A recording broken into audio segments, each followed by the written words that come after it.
तर नमस्कार शेतकरी मित्रांनो, स्वागत आहे तुमचं आपल्या आजच्या व्हिडिओमध्ये. तर मित्रांनो, आपण बघू शकता की आम्ही या आमच्या शेतामध्ये कापूस पिकाची लागवड केलेली आहे आणि आम्ही या शेतामध्ये मयुका कंपनीची 7351 गोड या कापूस बियाण्याची लागवड केलेली आहे. आणि तुम्ही एकदा कापूसाची झाडाची वाढ बघू शकता कशा पद्धतीने झालेली हे बघा.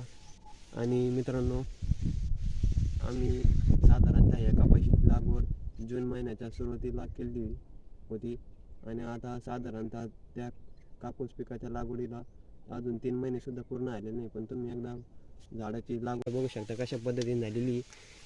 झाडाची वाढच नाही तर तिचे पानंसुद्धा आणि फळंसुद्धा बघू शकता तिला कशा पद्धतीने फळे आलेली आणि झाडाचा कलरसुद्धा बघू शकता. आणि ही मयुका कंपनीची 7351 यापूर्वी कनक नावाने या नावाने प्रसिद्ध होती, पण आता ती नाव बदलून कंपनी बदलून मयुका कंपनी 7351 अशी झालेली.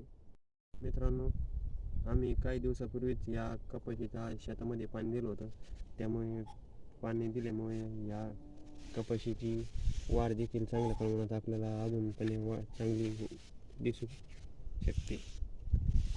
तर मित्रांनो, कसा वाटला व्हिडिओ नक्की सांगा. धन्यवाद.